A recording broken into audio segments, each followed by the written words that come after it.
Hello everyone, I am Mohammad Salim and welcome to the channel right directions by Salim.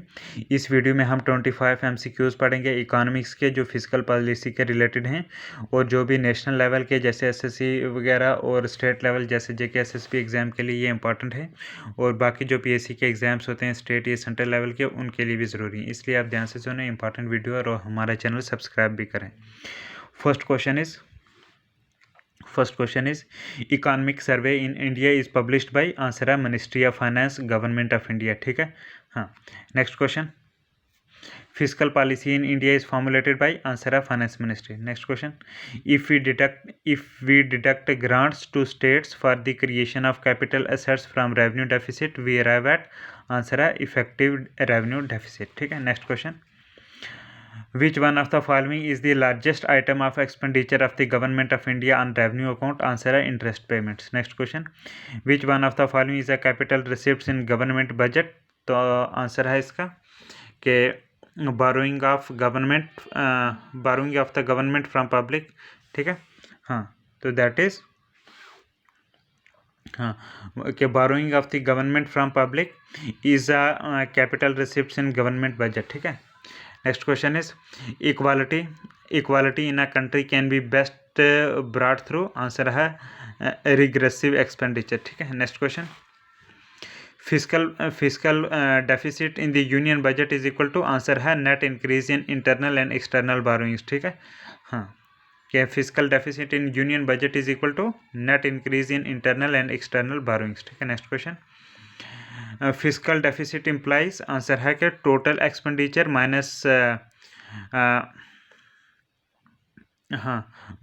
Some of revenue receipts, recovery of loans and receipts from disinvestment. ठीक है, कि revenue receipts को add करो, recovery of loans जो है उनको add करो, और जितनी रिसिप्ट्स हैं डिसइन्वेस्टमेंट से, ठीक है ना, जो डिसइन्वेस्टमेंट से पैसा आया, ठीक है ना, वो, और जो लोन रिकवर हुए वो, और जितनी रेवेन्यू रिसिप्ट है उन सभी को प्लस करो। ठीक है ना, उनका सम करो, तो उस सम को माइनस कर दो टोटल एक्सपेंडिचर से। ठीक है ना, तो वो क्या हो जाएगा, फिजिकल डेफिसिट इम्प्लाइज। ठीक है ना, हाँ, कि जितना भी पैसा हमारे पास आया, ठीक है ना, चाहे वो रेवेन्यू रिसिप्ट से आया या फिर जो लोन से रिकवर हुए या फिर जो डिसइन्वेस्टमेंट से पैसा आया, ठीक है ना, वो सारा अगर मतलब कि टोटल एक्सपेंडिचर से कम है, मतलब एक्सपेंडिचर ज़्यादा है, तो मतलब कि इसको अगर एक्सपेंडिचर ज़्यादा है तो दैट मीन्स इसमें में से माइनस कर पाएंगे वो सारा सम जो आया हमारे पास पैसा।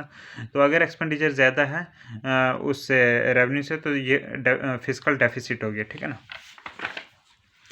Next question is Fiscal Responsibility and Budget Management Act FRBMA was passed to keep check on answer है both fiscal deficit and revenue deficit। ठीक है, कि ये जो FRBMA एक्ट जो है, FRBMA जिसको Fiscal Responsibility and Budget Management Act FRBMA, it was passed to keep check on what? Answer है कि to keep check on both fiscal deficit and revenue deficit। Next question, according to the provisions of Fiscal Responsibility and Budget Management Act FRBM Act 2003 and FRBM Rules 2004, the government is under obligation to present 3 statements before the parliament along with the annual budget। ठीक है, which one of the following is not one of those। ठीक है, कि ये जो तीन हाँ, कि government is under obligation to present 3 statement, 3 statement present करनी होती हैं पार्लियामेंट में गवर्नमेंट ने। ठीक है ना, एनुअल बजट के साथ। तो उनमें आ गया एक मैक्रो इकोनॉमिक फ्रेमवर्क स्टेटमेंट। ठीक है, macro economic framework statement. Second आ गया फिजिकल पॉलिसी एनर्जी स्टेटमेंट। तीसरा medium term physical policy statement. ठीक है, ये 3 स्टेटमेंट प्रेजेंट करनी है, लेकिन ये वाली नहीं आएगी, मतलब शॉर्ट टर्म फिजिकल जो पॉलिसी है ये नहीं आएगी। ठीक है ना, क्योंकि क्वेश्चन में ये पूछा हुआ which one of the following is not one of them, तो ये नहीं है, बाकी ये और हैं 3 statement. Next question is which of the following is not a component of the revenue receipts of the union government. Answer है disinvestment receipts जो हैं is not a component of revenue receipts of the union government. ठीक है, बाकी corporate tax, dividend and profits, interest receipt, they are the component of revenue receipts of union government but not this disinvestment receipt. ठीक है, next is every year the economic survey is compiled by answer है department of economic affairs. ठीक है, हर साल economic survey करते हैं department of economic affairs. Next question, consider the following statements and tell which of the given statements which of the statement given above are correct, ठीक है ना। तो करेक्ट हैं स्टेटमेंट दिस, ठीक है, this one and this one, ठीक है, ये दोनों स्टेटमेंट जो हैं वो करेक्ट हैं, ठीक है। पहले स्टेटमेंट में है इसमें कि the expenditure on R&D as proportion of GDP has increased in the past few years, yes ये भी सही है, ठीक है ना। Then China incurs more than 4 times the expenditure on R&D means reconstruction development than that by India, ठीक है। China incurs more than 4 times expenditure on R&D than that of India, yes ये भी सही है, ठीक है ना। ये स्टेटमेंट इनकरेक्ट है जिसमें लिखा है कि China spend more than 1% of GDP on research and development. हाँ सॉरी, R&D का मतलब होता है रिसर्च एंड डेवलपमेंट, ठीक है ना। हाँ, रिसर्च एंड डेवलपमेंट होता है R&D का मतलब। तो नेक्स्ट क्वेश्चन हम देखते हैं कि consider the following statements regarding plane and non plane expenditure, ठीक है, and then tell which of the given statement is correct, ठीक है। तो दो स्टेटमेंट हैं, दोनों सही हैं, ठीक है ना। नॉन प्लान और नॉन प्लान एक्सपेंडिचर के बारे में पहली स्टेटमेंट बोलती है कि plan expenditure is believe to be under the discretion of the central government whereas non plan expenditure is not part of the discretion of the central government, ठीक है। हाँ, प्लान जो खर्चा होता है प्लान करके वो सेंट्रल गवर्नमेंट के डिस्क्रिशन में होता है, लेकिन नॉन प्लान वाला सेंट्रल गवर्नमेंट के डिस्क्रिशन में नहीं होता। Then the distinction between plan and non plan expenditure has been estimated from the budget has been eliminated from the budget 2017-18 onwards, ठीक है। 2017-18 का जो बजट है उसके वहाँ से मतलब क्या ख़त्म कर दिया ऑनवर्ड्स कि ये प्लान और नॉन प्लान डेवलपमेंट में प्लान और नॉन प्लान एक्सपेंडिचर में जो डिस्टिंक्शन थी ये फ़र्क था, ख़त्म कर दिया गया 2017-18 के बजट से। नेक्स्ट क्वेश्चन है match list first with list second and correct the end select the correct answer using the codes given below, ठीक है ना। तो पहले का आ गया सी, ठीक है ना, मतलब कि जो फिस्कल डेफिसिट है ये इस fiscal deficit means excess of total expenditure over total receipts less borrowings, ठीक है। तो ये क्या हो गया फिस्कल डेफिसिट, ठीक है ना। दूसरा आ गया, दूसरे का ए मीन्स बजट डेफिसिट क्या होता है, budget deficit is excess of total expenditure over total receipt that is budget deficit, ठीक है। हाँ, थर्ड इज आ गया, हाँ थर्ड का आ गया दिस बी, ठीक है ना, revenue deficit is excess of revenue expenditure over revenue receipts, ठीक है ना। फोर्थ का आ गया दिस वन कि primary deficit is excess of total expenditure over total receipts less borrowings and interest payments, ठीक है। तो ये आंसर होगी। हाँ, तो next question is which of the following are components of the public debt, which of the following are the components of public date. ये तीन options दिए गए हैं, मतलब public borrowings, treasury bills, securities issued by RBI। तो इनमें से public debt, इनमें से कौन सा जो है पब्लिक डेट में आता है, ठीक है ना। तो आंसर है हाँ correct select the correct answer using the codes below 1 2 3 all the statements are the components of public debt, मतलब public borrowing, treasury bills and securities issued by RBI, all these are the components of public debt, ठीक है। Next question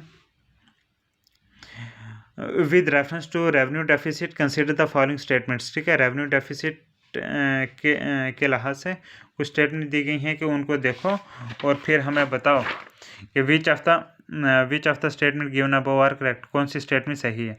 तो हमने पाया सिर्फ एक ही statement सही है इनमें से और वो है पहले वाली, ठीक है, कि this revenue deficit it includes only those transactions that affect current income and expenditure of government, ठीक है। तो ये रेवेन्यू डेफिसिट के रिलेटेड था, ठीक है ना। हाँ, तो next question is budget deficit में लीड टू, आंसर है कि हाँ तीनों सिचुएशन हो सकते हैं। अगर बजट डेफिसिट से number 1 rise in interest rates, interest rate बढ़ेंगे अगर बजट डेफिसिट होता है। Then fall in value of currency, currency गिरेगी। Number 3 increase in currency circulation, currency circulation में बढ़ेगी, ठीक है ना, बजट डेफिसिट से।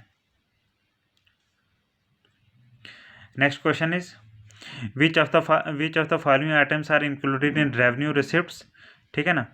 तो हमें करेक्ट आंसर सेलेक्ट करना है, ठीक है ना।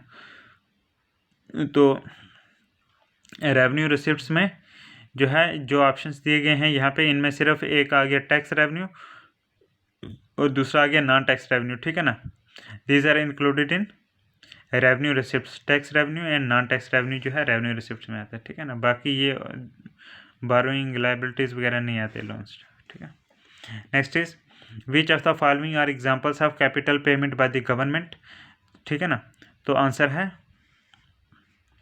करेक्ट आंसर बताना है कि which of the following are the examples of capital payment by the government, ठीक है। तो उनमें नंबर 1 आ गया लोन रीपेमेंट, ठीक है, ये भी एक एग्जांपल है कैपिटल पेमेंट की गवर्नमेंट से, ठीक है। उसके बाद आ गया परचेज ऑफ डिफेंस टेक्नोलॉजी, ठीक है ना। Purchase of defence technology and loan repayment, these are the examples of capital payment by the government, ठीक है ना। Next question is which of the following developments can occur in an economy due to deficit financing. तो correct answer है 1, 2, 3 means rise in inflation, then rise in government debt, then increase in money supply, ठीक है ना। हाँ, कि अगर deficit financing हो जाए तो इकानमी में कौन सी डेवलपमेंट होगी, वो ये होगी कि कीमतें बढ़ जाएंगी, rise in inflation, rise in government debt, government का उधार बढ़ जाएगा, then increase in money supply, ठीक है, मनी सप्लाई इंक्रीज करनी पड़ेगी। Next question the government spending multiplier is as higher as, answer है इट इज़, हाँ, higher is the MPC, higher is the MPC, ठीक है ना। गवर्नमेंट स्पेंडिंग मल्टीप्लायर में क्या higher is the MPC। Next question point out which of the following is not an instrument of fiscal policy. ये जो options दिए गए हैं तो इनमें ये जो है पहले वाला कि an increase in interest rate, ठीक है ना, it is not an instrument of fiscal policy. बाकी ये जो 3 हैं these are the instrument of fiscal policy. Number 1 इसमें आ गया कि a cut in unemployment compensation, an increase in tobacco taxes, a cut in marginal rate of IRPF। सो ये 3 statement कौन सी हैं? These are the instrument of fiscal policy, लेकिन ये पहले वाली स्टेटमेंट नहीं है। Next question is the function of investment spending shifts to the left of, answer है बिजनेस एक्सपेक्टेशंस गेट्स वर्स, ठीक है, बिजनेस एक्सपेक्टेशंस गेट्स वर्स, ठीक है, कि the function of investment spending shifts to the left if, of नहीं था if, ठीक है ना, कि जो इन्वेस्टमेंट स्पेंडिंग का जो है फंक्शन वो लेफ्ट की तरफ चले जाएगा अगर बिजनेस एक्सपेक्टेशंस गेट्स वर्स, ठीक है, अगर जो एक्सपेक्टेशन है बिजनेस से वो बहुत बेकार हो जाती हैं, ठीक है, ठीक है ना, कि the function of investment spending shifts to the left if business expectations gets worse, ठीक है। Next question in increase in the interest rate, correct answer बताना आगे कि वो ये है कि shift the aggregate demand curve to the left, के an increase in the interest rate shift the aggregate demand curve to the left, ठीक है ना। तो ये हमने 25 MCQ पढ़े उसके फिजिकल पॉलिसी के रिलेटेड। अगर आपको वीडियो हमारी पसंद आई है तो चैनल सब्सक्राइब करो, वीडियो लाइक करो, कमेंट वगैरह करो और वीडियो को शेयर भी करो। अल्लाह हाफिज़, गॉड ब्लेस यू।